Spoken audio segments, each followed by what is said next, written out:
Okay, we are going to go live.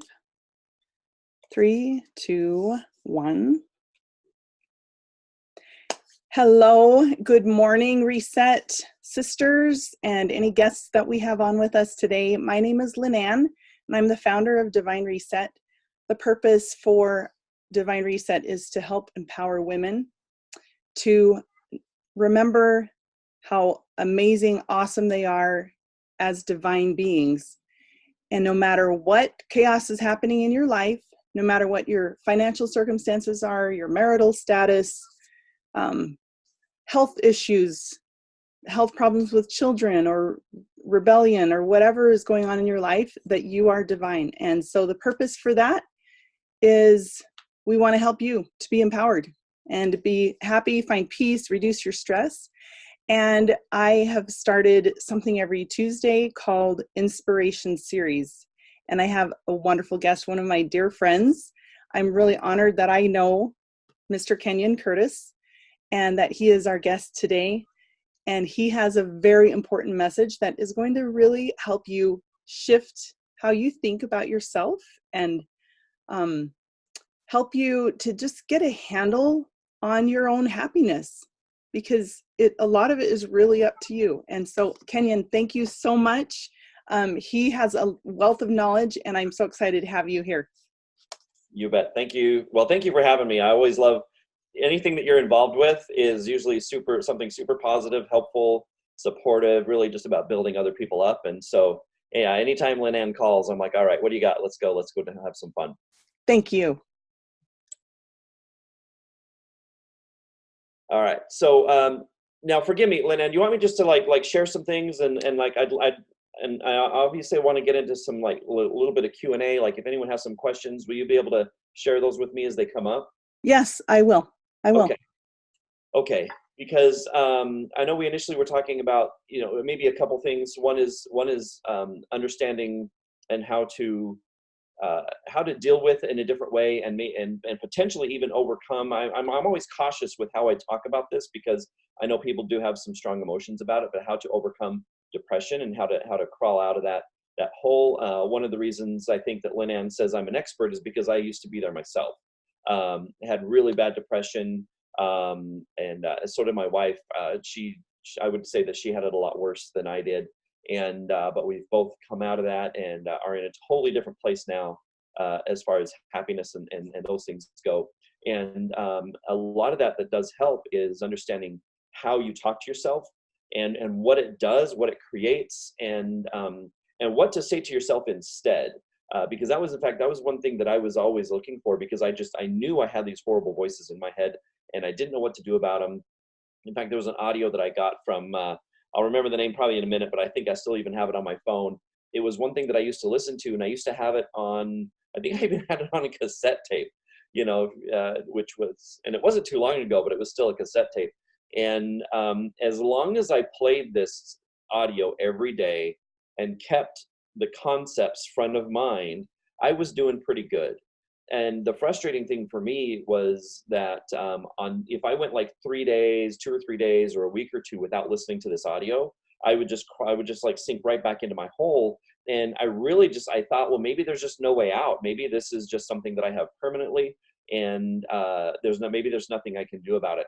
But it wasn't until that I started to learn some things and understand how language patterns work, and that's one thing that I would like some feedback on when we get to that point is.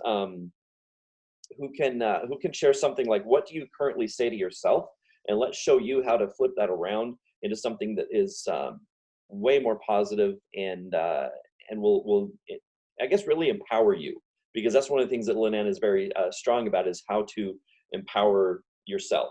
Now there are a lot of resources for this. Again, there's books to read, there's audios to listen to, there's a lot of things. And the biggest question I always had was, okay, why aren't they working though? Why aren't they more permanent? And what's going on? And when you really start to understand how your language patterns work, for example, anything that you say to somebody, you also are hearing yourself. Okay, so that's something just to be, you're either aware of that or you're not. If you're not, now you are. Okay, so that's one thing to pay attention to. And the other thing is that like our words really do affect how we feel. In fact, here's a little exercise my mom just told me about, and I've heard that I've heard this exercise a couple other places also.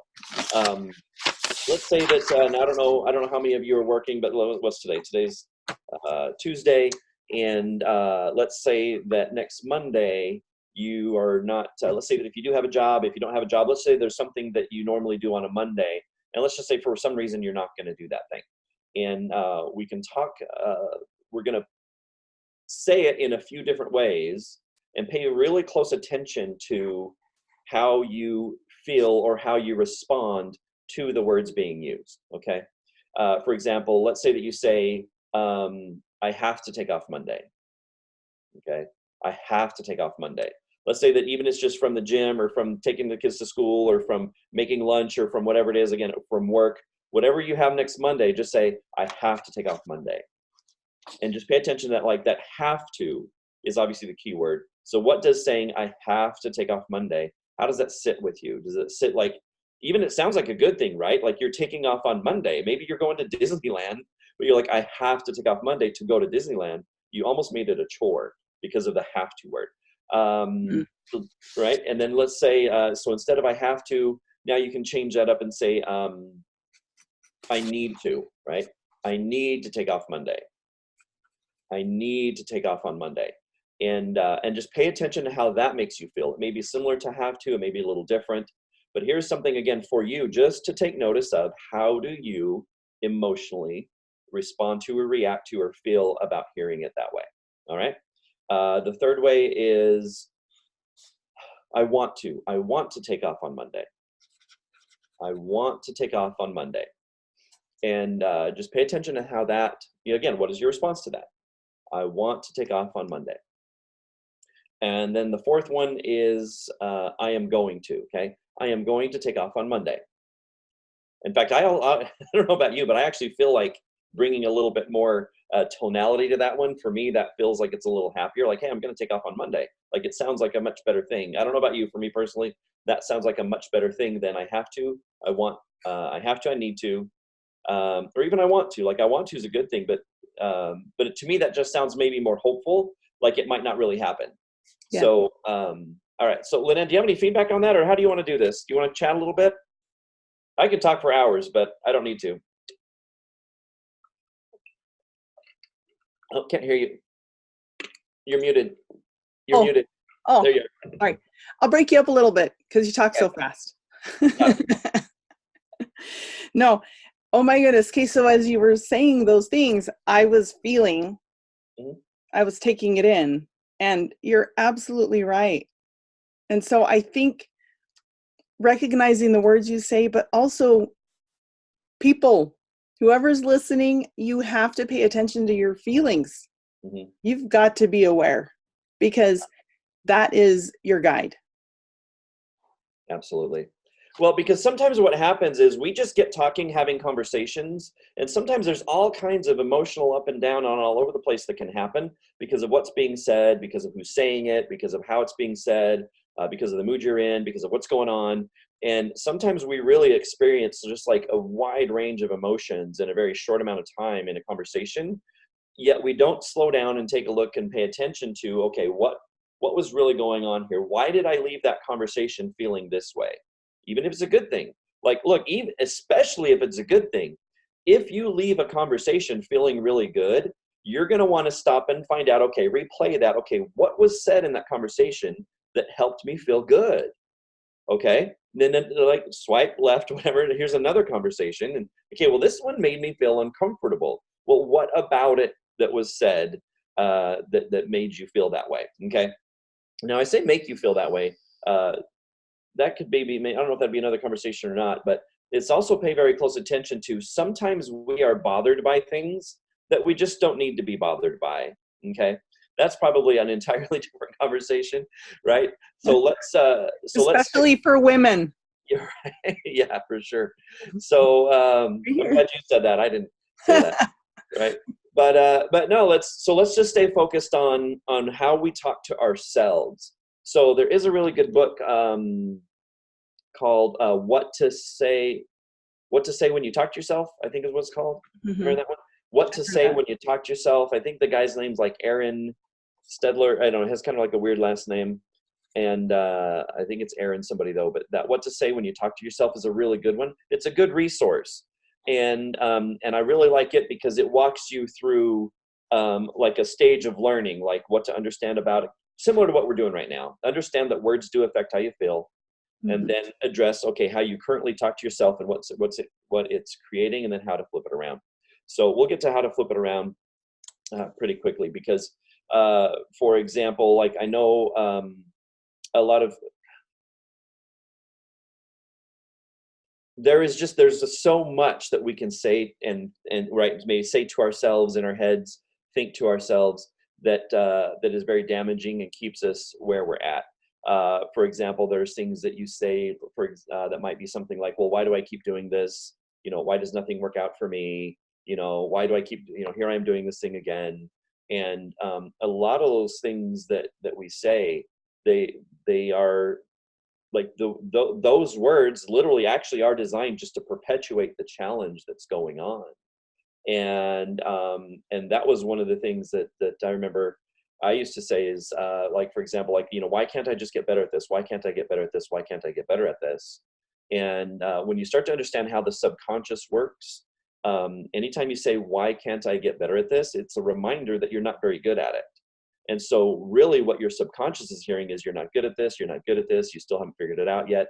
And it's it's really just a circle, a downward spiral actually of what those words are being, what those words are doing to you.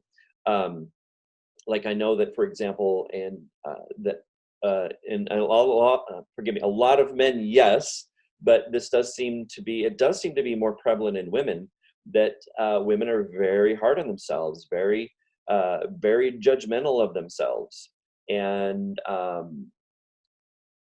so a lot of the things that, well, here's some, just a lot of the things that you say to yourself just kind of remind you that, that maybe you're not a great mother, or you're not a great spouse, or you're not a great friend, or you're not a great person, or you're not a great coworker, you're not a great human, like the list goes on and on and on.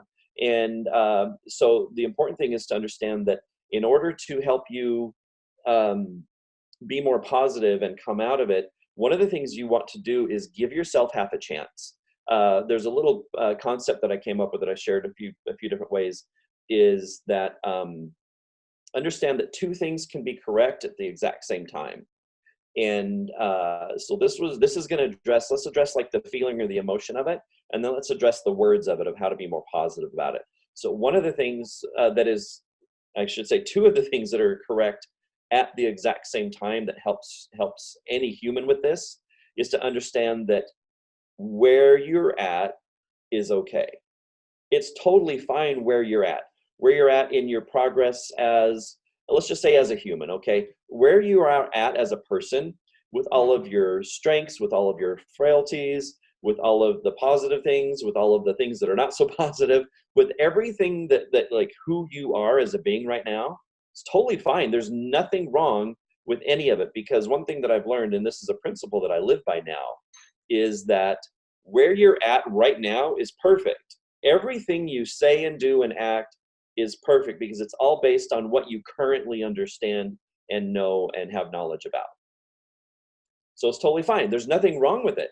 Well, why did you do that thing? Because right now you're the kind of the person that would do that thing, whatever it is. Let's say it's a negative thing, like I don't know, what would be a negative thing, Linan?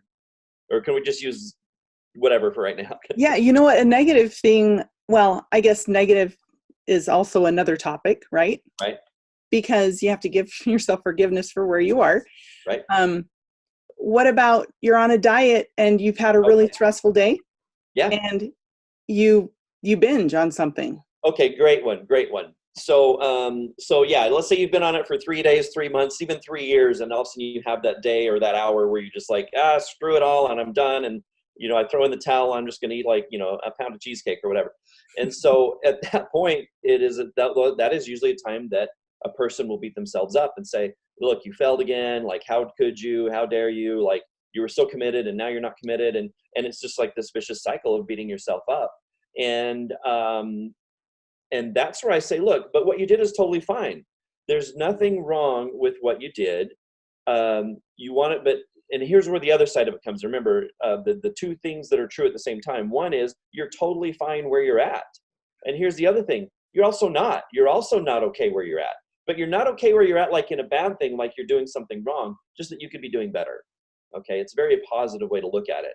And when you start to look at it that way and realize, hey, look, whatever little uncertainty or insecurity that shows up right now, just understand, okay, why do I have this insecurity? Because right now you're the kind of person that has that insecurity, and nothing right or wrong about it. Okay, and that's one thing that helps with this is understand there's nothing right or wrong about it. It just is what is. It is what it is. Okay, you currently are the person that just operates the way you operate. Also, hey, you have room to grow, which means, hey, you have room to improve. Okay, so just understanding that you're okay and not okay at the same time can be really, really freeing when you simply accept it and let it be a truth, or let it be a principle that you understand. Okay. And for example, I did have a friend of mine, she posted one time something on Facebook that she had been on such a strict diet for about 6 months. And she was on vacation, and she had lost something like 80 pounds in about 6 or 8 months. And she went on vacation, and she was a really strict calorie counter and watching every little thing. And so here she is on vacation, which it's a challenge sometimes to eat as healthy as you want to while you're traveling. It's not impossible, but it's a challenge. And so about 3 or 4 days into it, she said, you know what, I'm done. What did she say? She said, I'm done. She just, at that point, in about another 6 months, she put all the weight back on, and she was feeling really down about it and really beating herself up about it. And I said, hey, can I give you a call? And she accepted, which was great. And we got talking about what happened. And I said, look, here's what happened. You didn't have a vacation plan. And she's like, what's that? I said, you don't know about a vacation plan? And she said, no. I said, so here's what I tell myself. Okay, there's a certain way I like to eat. Now, yes, I could be better. And while I'm working to get better, I'm going to be okay with what I'm currently eating. And every now and then when I go on vacation, I know that while I'm traveling, it's different. It's a different challenge. So you know what I'm going to do? I'm going to do the best I can. And I'm going to make the healthiest choices I can with the best options I can, given where I'm at and what's going on and who I'm with and everything. And you know what? I may not be perfect while I'm on my vacation, but when I come back, I'm going to get right back on track. She's like, oh my gosh, that would be perfect. And I said, yes, because what it is it's real. Yes. Okay? It's exactly right. It is a real thing. And I think that's one of the things that can really help with the negative self-talk is get real. And what I call it is get real and speak truth to yourself. One of the things, for example, I had a friend of mine, he called me one time and he says, hey, Kenyon, I says, I'm really concerned about this thing. And I said, what's going on? He says, well, I'm in sales, and a lot of the guys on my team, they come back to the office after being out talking to people, and they're bragging about the things that they said to people and how they convinced them to buy stuff, and they weren't really honest with them. He says, I work so hard to be honest and have integrity. He says, I tell everybody the exact truth. He says, but I don't feel like they believe me. And I said, and I said, well, that's simple, buddy. I said, it's because you're a liar. And he goes, what? Like, he didn't expect that. He thought I was going to have some positive thing to say or whatever. And I said, no, dude, you're a liar. He's like, but what do you mean? I said, look, how's your day going? It's fine. Liar. Like, why did you lie to me? See, you're a liar. And he's like, well, I don't want to tell people about all my problems. I said, you're right, but you want to learn to be honest. And when you learn to be honest with yourself, then that will trickle out into who you are. Because I said, look, can I give you a way to talk about what's going on without telling everybody all your problems? He says, yes. I said, because when people ask you how you're doing, you say, oh, everything's fine. It's not. You just got to tell yourself, look, I just lied to that person right there. And it's really not. In fact, okay, so there's two things. Here's one tip. And this is something that I shared with a friend just a few weeks ago. But the one thing is to look, if let's say that you really do have some serious things going on and you don't really want to share. And someone says, hey, how's everything going? Oh, you know what? Things are going pretty good. Don't lie to yourself. Tell yourself the truth. Tell yourself, I just lied to that person. I didn't want to burden them with what's going on. Everything's not fine. And it's okay. Okay? That's one thing that will help. We'll short little version of it. Now, here's what I recommended that he share. And I said, all right, buddy, here's what you can do. The next time someone asks you, how are things going? Here's what you say. Totally honest, but you don't have to weigh them down and tell them everything that's horrible or bad or not working well. You just let them know, you know what? Things are not where I want them to be right now, but I'm finding a way to make them better. That's beautiful. Right? And he's like, oh, I love that. I said, is it true? Yeah. Okay. Do you have to tell them like all the bad things that are going on? No. I said, okay, so just be honest. And I when love you're that. very, very honest with yourself and with other people in this way, it is really, really freeing, because what happens when you lie about it and say everything's fine, that just adds to the burden of, well, now I just lied to that person and things aren't Yeah. really fine, and it reminds you of the challenges and all kinds of other things, instead of just being brutally honest with it. And so another friend, she shared something very similar, and this is where I let her know, say, look, if you've got to lie to somebody, just tell them, you know what, everything's fine. But then to yourself, say, look, I just lied to that person. I'm really not happy with the situation that's going on right now. But you know, I am going to find a way to work it out. And things usually do work out. Right. Right. Right. Yeah. Because that perpetual wheel of the lying, or when you were talking about the why didn't I, da, da, da, da, Mm-hmm. I have learned to just not even say why to myself, Oh, yeah. because it's really pointless. I don't know the answer. So why would I even ask it? Right. Well, And and why is it's not actually, helping me. yeah, there's really just there's only a few very specific times that I use why now, because I know what it does to people. Why did you do that? I don't know. There was some, I don't know, because I did. And usually when you ask why, it just reinforces what happened. And it's really not a solution-based question. A lot of times we think it is, because we think, well, if I could figure out why, I can fix why, and then and then affect the result or the action. And it's actually not true, because you know why you did it? I don't know, because you did it. And just and just move on. I Okay. know. Right? So here's the better thing. Okay, here's a behavior I want to change. Okay, that's a totally different question. Like, why did you go off your diet? I don't know, because you did, because you were having a bad day. Does it matter? No. What matters? What matters is what you're going to do next.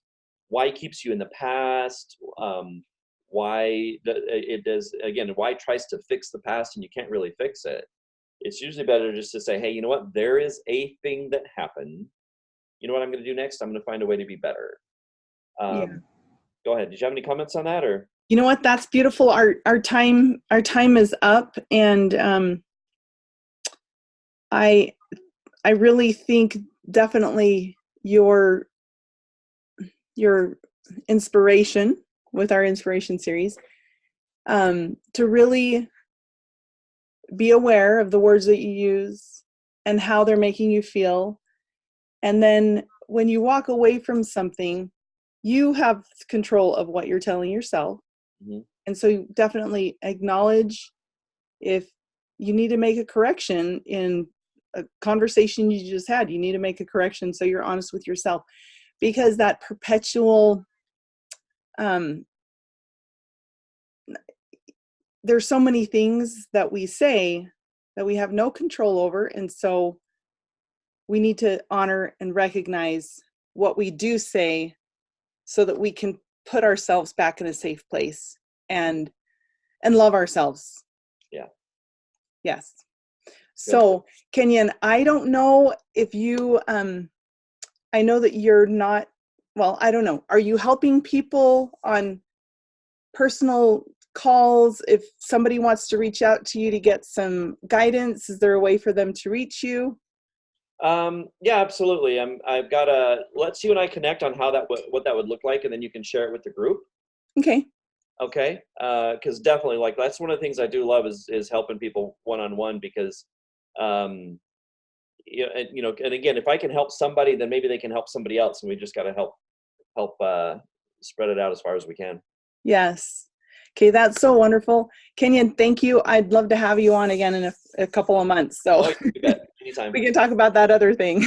Okay, you bet. All right. Thank you so much, our Reset Women. And thank you, Kenyon. This has been very enlightening. And please, if you have any questions for Kenyon or any other topics that you would like to discuss, then please tell us what you want, what areas in your life are holding you back or keeping you down, because we don't want you to live that way anymore.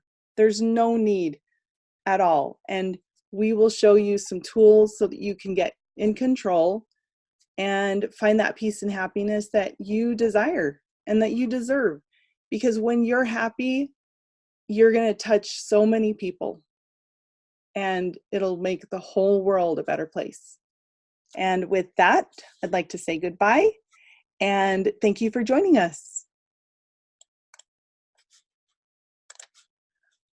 Okay, we're still on, so I have to I have to stop the recording, so give me Okay, one sec. do what you got to do.